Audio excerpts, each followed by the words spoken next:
It was a warm, quiet night in Los Angeles, an ordinary evening, really. And then suddenly shattered. A loud bang, a figure fleeing down the street, and a young woman left with just one desperate final question. Why? Ah. That chilling moment, that single word, is where we start our deep dive today. Yeah. The tragic story of Rebecca Schaeffer. She was this beautiful, promising young actress. Her life just completely cut short by an obsessed fan. And while, yes, this has all the makings of a harrowing true crime story, it's actually, I think, a profound look at something much bigger. We're talking about the dangerous intersection of fame, mental illness, and, well, systemic vulnerabilities that, frankly, we're still dealing with today. Absolutely. And our mission for you listening is to really unpack every layer of this devastating case. We'll look at Rebecca's rise, how she got started. We'll delve into the dark, really fractured motivations of her killer, John Bardo, and maybe most importantly, explore the lasting legal and societal changes that came out of this one event. The goal here is for you to get a thorough understanding of how quickly simple adoration can just morph into dangerous obsession. And also, how crucial critical thinking is when we try to understand complex, sometimes terrifying human behavior. So Rebecca Schaeffer, her story starts not in Hollywood, but way back in Eugene, Oregon. Born to Dana, a writer, and Benson, a child psychologist. Grew up in a devout Jewish family. It's fascinating, actually. She apparently considered becoming a rabbi at one point. Yeah, quite a different path considered there. But then around 14, something clicked, and she discovered this powerful love for entertainment. By 1984, she's just 16, makes this bold move to New York City, starts working with elite model management. A big step for someone so young. Then a brief stint in Japan in 85. Didn't quite pan out, I gather. So she comes back to New York, waitressing, struggling but sticking with the acting dream. Right, the classic aspiring actor story in many ways. But then comes the breakthrough. What really launched her. It was almost out of nowhere, wasn't it? Yeah, the 17 magazine cover shoot. That was huge for her. I mean, a girl from Oregon on the cover of 17. Definitely. And that cover, it got noticed. TV producers saw it. Led straight to an audition for My Sister Sam, that popular sitcom. That's the one. She landed the role of Patty Russell, the younger sister. And the show was a massive hit. Like, top 25 sitcoms of all time, wasn't it? It was huge. Yeah. And from there, Rebecca was really on the ascent. Got roles in different films, other TV shows.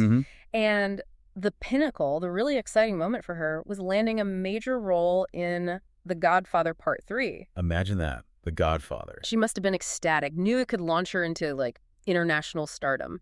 And it's right there, right at that moment, on the cusp of this huge success. That's when the dark side really emerges, the inherent dangers of celebrity. Rebecca was, by all accounts, genuinely kind to her fans. She'd actually spend time writing back to many of them. Trying to connect personally. Exactly. But while most fan mail was supportive, some of it inevitably turned unsettling, as it often does. Especially back then, right? The 80s. Fan letters were the main way to connect. No social media DMs. Precisely. And that context really sets the stage for the specific and ultimately deadly kind of attention Rebecca was about to receive. And that unsettling attention, as you said, came from one particular young man, John Bardo. His first letters, they seemed okay on the surface, didn't they? Praising her talent, her beauty. Typical fan stuff, yeah. Talk about watching all her movies and shows. But when you dig into Bardo's background, it paints a very, very different picture. Disturbing, really. Absolutely. Bardo was the youngest of 7 kids, grew up in a deeply dysfunctional family, alcoholic father, abusive. Awful. Robert apparently became the family's punching bag. Constantly belittled.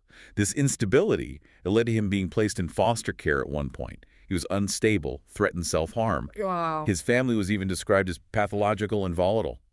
Just a terrible environment. And that manifested as he got older. Oh, yes. In adolescence, he developed significant violence, anger issues. It's a clear case of what we now call generational trauma. These cycles of abuse just passing down. Exactly. Affecting him deeply. He was later diagnosed with bipolar disorder and schizophrenia too, I believe. Plus, there was a family history of serious mental health issues. And run-ins with the law. Multiple. 3 arrests for violence, disorderly conduct. He was even institutionalized briefly at 15. But he was smart, a straight-A student. He was, which makes it even more tragic. But he dropped out of high school eventually. The instability was just too much. Looking back at that, his background, the severity of it all from such a young age, it really makes you think about mental health support back then. Or the lack of it. It really does. The 70s and 80s. the understanding, the resources, the stigma. What's the lesson there, do you think, at those systemic failures? I think Bardo's story is just a stark illustration. Severe mental illness combined with a total lack of early intervention, the stigma. Mhm. It created this individual who just slipped through every crack. It wasn't just his personal trauma. No, it was the system's inability to see it or treat it effectively. It left him on a really dangerous path. Now, Rebecca wasn't his first obsession, was she? No, she wasn't. Before Rebecca, Bardo had an intense fixation on another young celebrity, Samantha Smith. Oh, the peace activist. The girl who wrote to Andropov. That's her, Samantha Smith. Famous at 10 for that letter. America's youngest ambassador, they called her. She later starred in a TV series, Lime Street. And Bardo focused on her. Intensely. He was an adult then, mind you. He actually traveled all the way from Tucson, Arizona to Maine, hoping to meet her. Did he? No, but it got him cited by the police. That obsession only ended, tragically, when Samantha died in a plane crash in August 1985. She was only 13. Unbelievably sad. And so, after Samantha's death, Bardo's attention, it just shifted. It diverted, yeah, to Rebecca Schaeffer. He was 19 by then. And Rebecca made what in hindsight feels like an innocent mistake. She replied to one of his letters. Yes. Apparently, she called his letter one of the nicest she'd received. Just being polite, probably overwhelmed with mail. But in his mind. In his twisted mind, that was it. That was the end. That's just terrifying, how kindness can be warped like that. It's a chilling pattern in these cases. He genuinely believed she was interested, that they could be life partners. It wasn't just misinterpretation, was it? It was delusion. Completely. Any engagement, even simple politeness, becomes confirmation for their narrative. It makes being a public figure incredibly dangerous sometimes. And this led to that horrifying idea, if he couldn't have her. No one could. That became his resolve. So the stalking escalates. He's watching her shows, her movies, over and over, like a super fan, but darker. And he somehow found out where she worked, the Warner Bros. Lot in Burbank, where she was filming My Sister Sam. And he just showed up. Showed up with a teddy bear and flowers. Yeah. Genuinely expecting her to drop everything and meet him. Wow. Security turned him away, obviously. They did. And the policy then, at Warner Bros., was not to tell the actors about these things. So Rebecca had no idea this guy had even been there. Not at all. Even more unsettling. He came back again a week later. Again. This time with a weapon. But again, security stopped him, he complied, and he left without a fuss. So still no alarm bells ringing loud enough. Why wasn't he seen as a threat then, just turned away twice? That's the critical question, isn't it? Yeah. He was likely perceived as just a harmless, lovesick fan.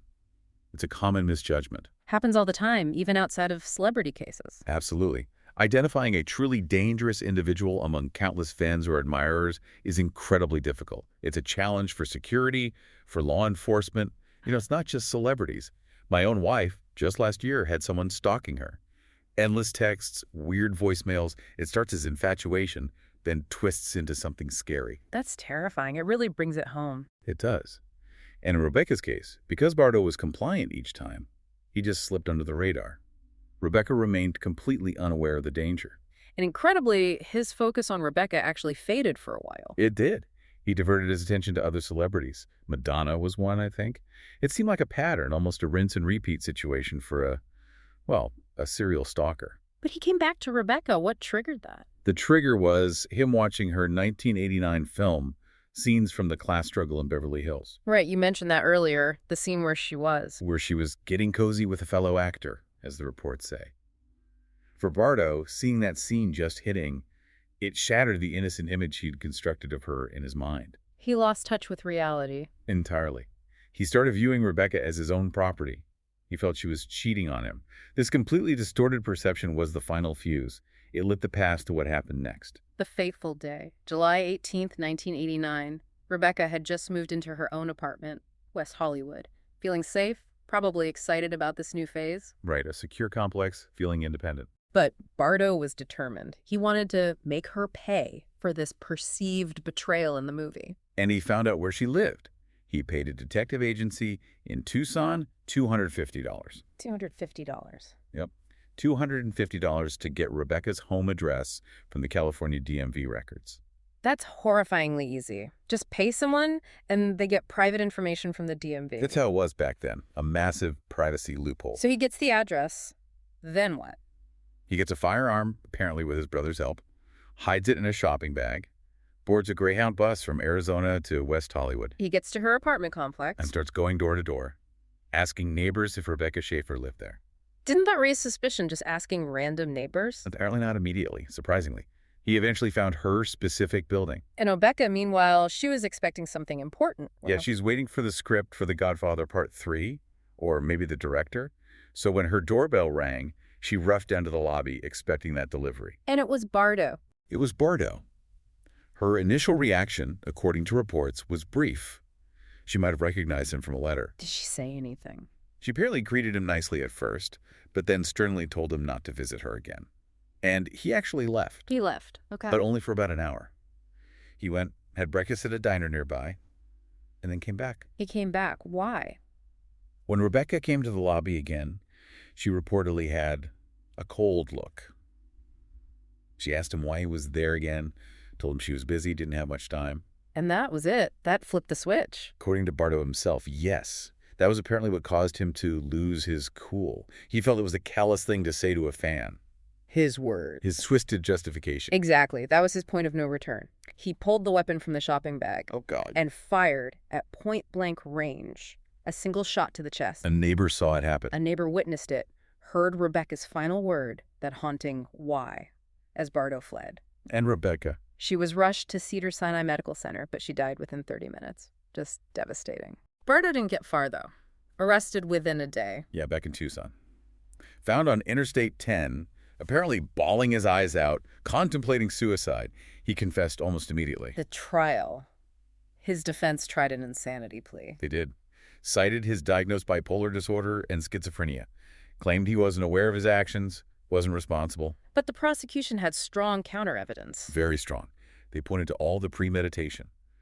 Bringing the gun, hiring the PI for the address, even going for breakfast and then returning. He had multiple chances to stop. And those chilling parallels you mentioned earlier. Right. Getting the address via a PI, that mirrored the Arthur Richard Jackson case, the guy who attacked Theresa Saldana in '82. And the book. And carrying the catcher in the rye, dumping it at the scene. Eerily similar to Mark David Chapman, who killed John Lennon in 1980 and also had that book. Chapman even got Lennon's autograph hours before. So was Bardo just obsessed, or was he deliberately copying, reenacting these crimes? That's the crucial, disturbing question. The level of premeditation, the specific echoes of other cases. It strongly suggests more than just obsession. It points towards a conscious, terrifying level of planning, almost like following a script drawn from his idols. The method itself was part of the delusion. It seems that way, a deliberate reenactment. In the end, the jury didn't buy the insanity plea. No.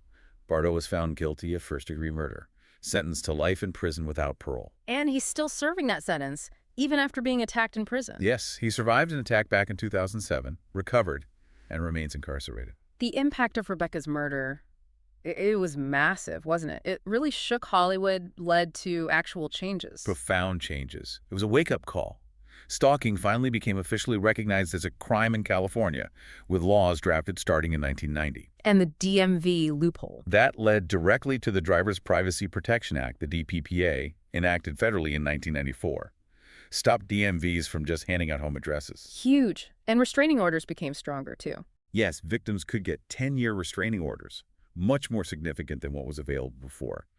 We have to mention Theresa Saldana again here, right? Her advocacy was key. Absolutely vital. Saldana, having survived her own horrific attack years earlier, became a tireless advocate.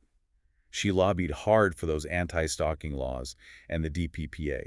Her work was instrumental. But it does raise that sobering question you touched on. Why did it take two high-profile tragedies like Saldana's and Schaeffer's? It really points to a societal blind spot at the time, doesn't it? A failure to grasp the real danger until it hit with such devastating force twice. Beyond the laws, didn't it also lead to specialized police units? Yes, in Los Angeles, a specialized unit was set up specifically for threat management concerning celebrities. And the general attitude shifted. Even seemingly harmless fan behavior, persistent letters, constant outreach, it started being taken much more seriously. Rebecca's case really did change Hollywood forever. No question. But for Bardo himself, the obsession didn't end with the murder, did it? He's still fixated, even in prison. It's deeply disturbing. He spends his time drawing pictures. Pictures of celebrities like Rebecca, Angelina Jolie, Michael Jackson, Taylor Swift. And also, serial killers. Yes. notorious figures like David Berkowitz, John Wayne Gacy, and these drawings, unbelievably, are sometimes sold online. That's grotesque. And his quotes from prison, they show no remorse, do they? None at all. He once said, "My feelings for her were uncontrollable. I was a fan of hers, and I may have carried it too far." May have. That phrase, may have, it's chilling. It shows his complete detachment from the reality and horror of what he did. And in a letter to his sister, he wrote, "I have an obsession with the unattainable." That says it all, really. The obsession didn't die with Rebecca, it just transferred a window into that pathology. Exactly. Truly disturbing. But Rebecca's memory does live on. Her boyfriend at the time, Brad Silberling, the director. Yes, he made the film Moonlight Mile in 2002, partly in her remembrance. And the cast of My Sister's Son did something, too. They did. Pam Dauber, Joel Brooks, the whole main cast. They filmed a public service announcement for the Center to Prevent Handgun Violence. A powerful statement. Connecting Rebecca's story to the bigger picture. It's horrific, but as you said, not unique. Selena, Bjork, Stalker, Christina Grimmie. It's a devastating list. And it underscores that this fatal fixation isn't limited to the famous. Like your wife's experience, normal people aren't immune. Not at all. That's the crucial takeaway for everyone listening. The core message is stark, really. All it takes is a moment, a decision, and fondness, infatuation. It can twist into obsessive hatred, something far uglier that just leaves pain behind. So thinking about how Rebecca Schaeffer's case fundamentally reshaped things, our understanding of privacy, public safety, it leaves us with a question, doesn't it? How do we today, as individuals, as a society, keep balancing the public's fascination with celebrity against that fundamental right to safety, to anonymity, especially now in this age of constant digital access, where getting personal information is, in some ways, easier than ever?